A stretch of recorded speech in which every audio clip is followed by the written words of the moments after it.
Hello everyone, welcome back to our channel. तो आज हम बहुत ही इंपॉर्टेंट और वैल्यूएबल इंफॉर्मेशंस के बारे में बात करने वाले हैं, स्पेशली उन इन्वेस्टर्स के लिए जो टाटा कंज्यूमर्स प्रोडक्ट लिमिटेड के शेयर होल्डर हैं। दोस्तों, अगर आप एक इन्वेस्टर हो और आपने अपना डिविडेंड क्लेम नहीं किया है टाटा कंज्यूमर्स से, तो ये वीडियो बिल्कुल आपके लिए है।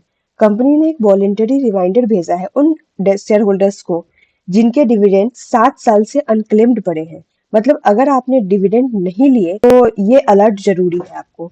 और आज ही टाटा कंज्यूमर ने एक नोटिस भेजी है, आप देख सकते हैं इसमें, voluntary reminder to share holders for claiming unclaimed dividend. आप यहाँ जाके देख सकते हो 31 मार्च 2025 टाटा कंज्यूमर की तरफ से। तो टाटा कंज्यूमर प्रोडक्ट्स लिमिटेड ने एनएससी, बीएसई और कलकत्ता स्टॉक एक्सचेंज को इन्फॉर्म किया है कि शेयर होल्डर्स के लिए एक स्पेशल रिमाइंडर भेजा गया है। ये सिक्योरिटी रिक्वायरमेंट से भी आगे बढ़कर एक प्रोटेक्टिव इनिशिएटिव है, जिससे शेयर होल्डर्स को उनका डिविडेंड क्लेम करने का एक और मौका दिया जा रहा है।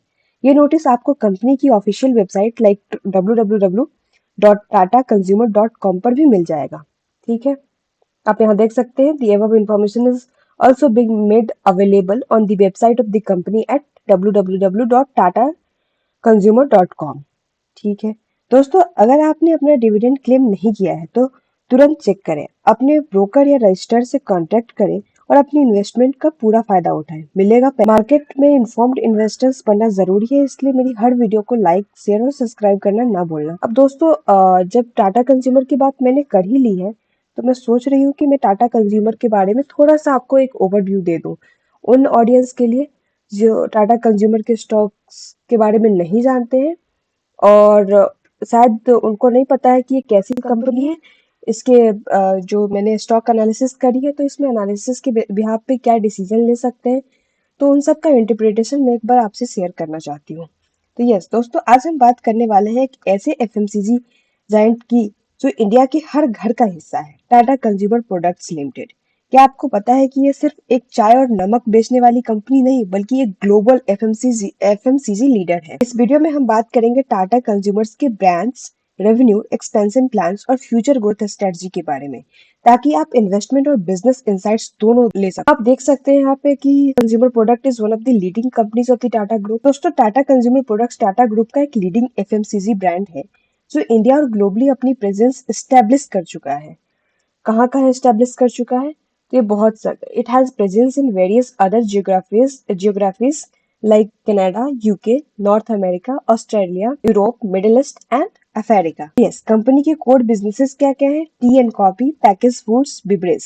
ये सिर्फ इंडिया तक लिमिटेड नहीं है, बल्कि Canada, UK, Australia, Europe, Middle East और अफ्रीका तक एक्सपेंड हो चुका है।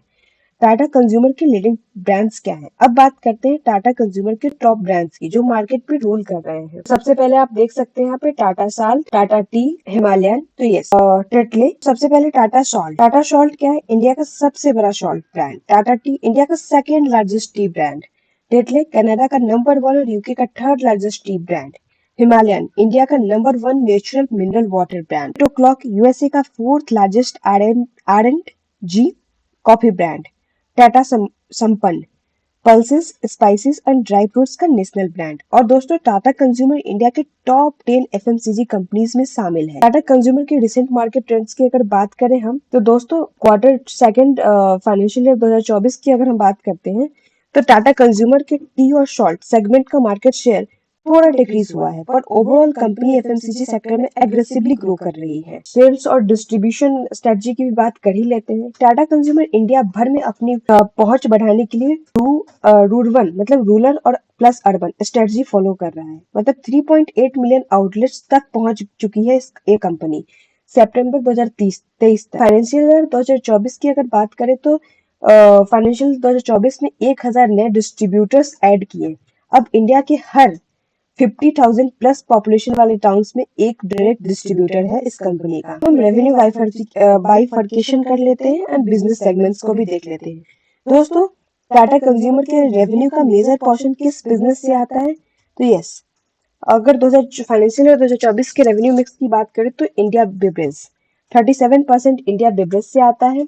आप देख सकते हैं यहाँ पर रेवेन्यू मिक्स इतना, इंडिया फूड से 28%, यूएस कॉफी से 10%, इंटरनेशनल टी से 15% और टाटा कॉफी जो कि वियतनाम में है 10%। और अगर हम जियोग्राफिकल रेवेन्यू बाइफर्केशन देखें तो इंडिया से 76% रेवेन्यू आता है। इंटरनेशनल मार्केट का शेयर 24 है। Tata Starbucks the coffee revolution in India. दोस्तों, टाटा कंज्यूमर और स्टारबक्स कॉर्पोरेशन एक ज्वाइंट वेंचर है जिसमें इंडिया में स्टारबक्स स्टोर को एक्सपेंड किया जा रहा है। यहाँ पे आप देख सकते हैं टाटा स्टारबक्स, ये it is a joint venture between Tata consumer products and Starbucks corporation of America, where in the company is working towards expanding the presence of Starbucks retail coffee stores in the subcontinent of India. ये Tata consumer Starbucks corporation एक joint venture है जिसमें India में Starbucks store को expand किया जा रहा है और 2024 के फाइनेंशियल ईयर तक 49 सिटीज में 370 स्टोर्स ओपन हो चुके हैं और क्वार्टर सेकंड में फाइनेंशियल ईयर के 2024 में ही 22 नए स्टोर्स लॉन्च हुए हैं। क्या आपको लगता है कि इंडिया में स्टारबक्स और ग्रो करेगा? नीचे कमेंट सेक्शन में अपना ओपिनियन जरूर शेयर करें। टाटा कॉफी और वियतनाम का एक्सपेंशन क्या है? तो टाटा कंपनी की एक सब्सिडियरी है टाटा कॉफी जिसमें 58% इक्विटी स्टेक है। वियतनाम में 5,500 empty freeze dried coffee facility का एक्सपेंशन चल रहा है और एलटी अप्रूवल्स के फाइनल स्टेज में है जिससे टाटा कॉफी का टाटा कंज्यूमर फुल इंटीग्रेशन होगा। नॉरिस कॉर्पोरेशन और न्यू प्रोडक्ट लॉन्चेस की भी बात कर लेते हैं तो नॉरिस कॉर्पोरेशन एक होली ओन्ड सब्सिडियरी है जो सैफरॉन और एनर्जी ड्रिंक सेल करती है। आप देखना नीचे, यस, नॉरिस के बारे में बात कर रही हूँ मैं। अभी recently Tata ग्लूको plus sports drink को इंडिया में लॉन्च किया गया है फुटबॉल वर्ल्ड चैंपियंस अर्जेंटीना के कोलैबोरेशन में। अब हम अमालगेशन और एक्विजिशन की बात कर ही लेते हैं तो कंपनी ने मल्टीपल सब्सिडियरीज मर्ज करने का डिसीजन लिया है जिसमें NourishCo beverages limited, Tata consumer Soulfull provided limited, Tata smart food Z limited and दिसंबर 2023 में एनसीएलटी ने टाटा कॉफी और टीसीपीएल बेवरेजेस और फूड्स का मर्जर अप्रूव किया है। एक्विजिशन में भी कंपनी एग्रेसिव है। टाटा कंज्यूमर ने capital foods provided limited, Ching's secret और स्मिथ जोन्स के ओनर का 100% स्टेक एक्वायर करने का प्लान बनाया है। तो दोस्तों, टाटा कंज्यूमर एक डाइवर्सिफाइड एफएमसीजी पावर हाउस है जो एग्रेसिव ग्रोथ और एक्सपेंशन स्ट्रेटजीज पे काम कर रहा है। स्टारबक्स एक्सपेंशन मतलब टाटा कॉफी मर्जर और कैपिटल फूड एक्विजिशन के बाद कंपनी और स्ट्रांग हो सकती है। ग्लोबल प्रेजेंस है इस कंपनी का, स्ट्रांग ब्रांड पोर्टफोलियो और राइजिंग एफएमसीजी प्रोडक्ट जो इसको एक सॉलिड इन्वेस्टमेंट ऑप्शन बना रहा है। आपका क्या ओपिनियन है टाटा कंज्यूमर की फ्यूचर ग्रोथ पर? क्या आप लॉन्ग टर्म के लिए इन्वेस्ट करोगे? कमेंट सेक्शन में जरूर बताना। दोस्तों, अब हम बात करेंगे क्या यह स्टॉक इन्वेस्टमेंट के लिए सही है, इसका वैल्यूएशन, प्रॉफिटेबिलिटी और फाइनेंशियल हेल्थ कैसा है और आने वाले समय में इसका ग्रोथ पोटेंशियल क्या है।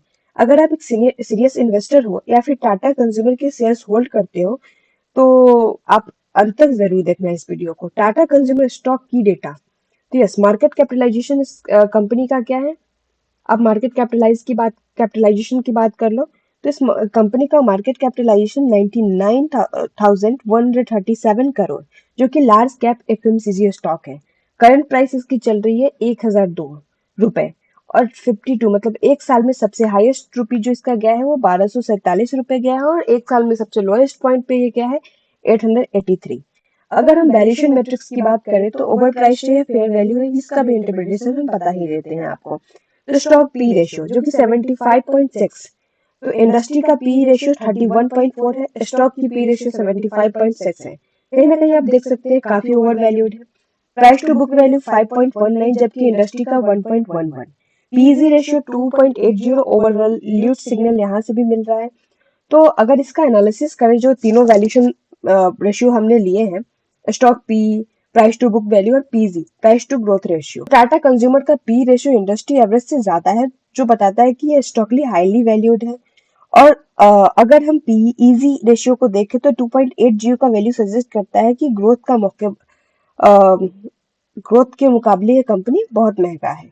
अब हम प्रॉफिटेबिलिटी और रिटर्न्स की भी बात कर लेते हैं। क्या कंपनी स्ट्रॉन्ग प्रॉफिटेबल है या नहीं है? तो yes, return on capital employed जो कि 10.6 है, रिटर्न ऑन कैप इक्विटी 8.32 है जो कि काफी कम है, रिटर्न ऑन एसेट 5.61% है। तो टाटा कंज्यूमर का आरओसी 10.6 है जो कि एक डिसेंट है, बहुत ज्यादा अच्छा नहीं है, लेकिन आरओई जो है वो सिर्फ 8.32 है जो कि इंडस्ट्री स्टैंडर्ड के मुकाबले काफी लो है। ये बताता है कि कंपनी अपने इक्विटी कैपिटल का एफिशिएंट यूज नहीं कर रही है। अब हम फाइनेंशियल हेल्थ की बात कर लेते हैं कि क्या स्टेबल है या रिस्की है। तो यस, करंट रेशियो जो है इसका 1.45 है, जो कि काफी अच्छा है। तो इसके पास गुड लिक्विडिटी है। क्विक रेशियो 0.84 है, जो ओके ओके है, not so good but average. और डेट टू इक्विटी रेशियो 0.15 है, ये भी सही है क्योंकि इसके पास ना के बराबर डेट है, काफी कम लो रिस्क है इसके साथ। तो कंपनी का डेट टू इक्विटी रेशियो जो सिर्फ 0.15 है, जो कि एक फाइनेंशियली स्ट्रॉन्ग पोजीशन दिखाता है। इसका मतलब ये है कि टाटा कंज्यूमर लो डेट पे ऑपरेट कर रहा है, जो एक अच्छा साइन है। अब हम स्टॉक इंडिकेटर जो कि ट्रेंड है या बोले से, ये भी देख लेते हैं। तो इसके लिए हम आरएसआई और एमएसीडी देखेंगे। तो आरएसआई क्या है?